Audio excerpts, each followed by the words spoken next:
फक्त एकदा माझ्या पद्धतीने फ्लावरची भाजी बनवून बघा. एकदा बनवली ना तर सर्वजण या पद्धतीने फ्लावरची भाजी बनवायला लावतील.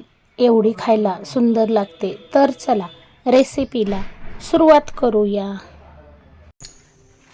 फ्लावरची भाजी बनवण्यासाठी फ्लावर असा छोटा छोटा तुकडे करून घेतला आहे आणि पाण्यामध्ये घालून ठेवला आहे. असा पाण्यामध्ये घालून ठेवला ना की याच्यावर जी औषधांची फवारणी केलेली असते ना ती निघण्यास मदत होते.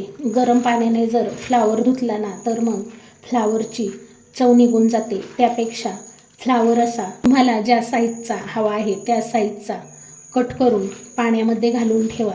एक 10 ते 15 मिनिटे पाण्यामध्ये घालून ठेवला ना तर याच्यावरील औषधांची फवारणी निघून जाते.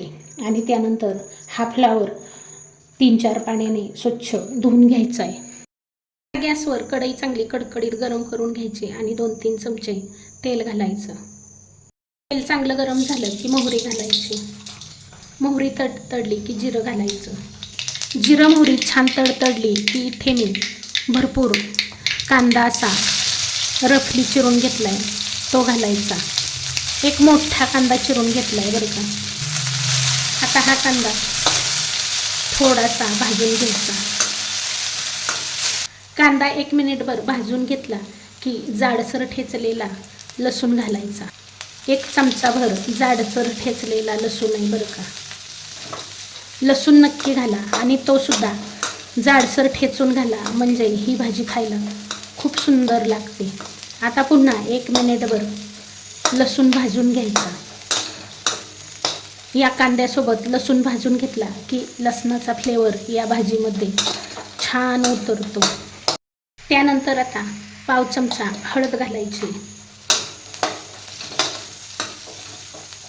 हळद थोडीशी भाजून घ्यायची. त्यानंतर आता स्वच्छ धुवून ठेवलेला फ्लावर घालायचा.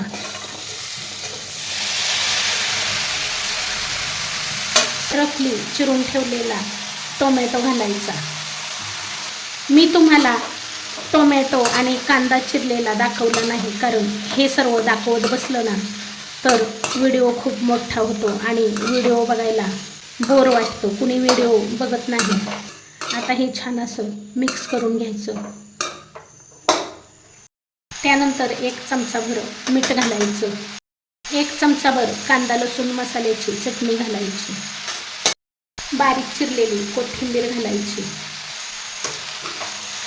तिखट मीठ तुम्ही तुमच्या चवीनुसार घाला. आणि तुमच्याकडे जर कांदा लसूण मसाला नसेल ना तर तुम्ही लाल मिरची पावडर आणि गरम मसाला वापरला तरी चालेल. पण कांद्या लसणाच्या चटणीमुळे आपली ही भाजी खायला अतिशय सुंदर लागते. आता हे छान असं मिक्स करून घ्यायचं. गॅसची फ्लेम मिडियमच ठेवायची. आणि आता मी थोडंसं पाणी घालणार आहे. या खलबत्त्यामध्ये मी लसूण ठेचून घेतला होता तोच खलबत्ता खंगळून मी पाणी घातले. पाणी जास्त नाही घालायचं कारण टोमॅटोला पण पाणी सुटतं आणि फ्लावर शिजायला जास्त वेळ लागत नाही. फ्लावर जास्त शिजला तर तो मग चवीला चांगला लागत नाही. आता झाकण ठेवून मीडियम गॅसवर 5 मिनिटे हा फ्लावर शिजवून घ्यायचा आहे. 4-5 मिनिटानंतर झाकण काढायचं आणि भाजी एकदा हलवून घ्यायची.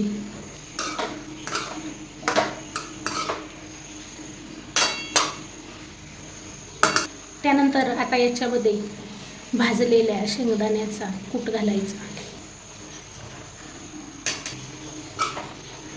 आणि पुन्हा एकदा हा कूट या भाजीमध्ये मिक्स करायचा. आणि आता झाकण न ठेवता ही भाजी पुन्हा एकदा 2-3 मिनिटे शिजवून घ्यायची.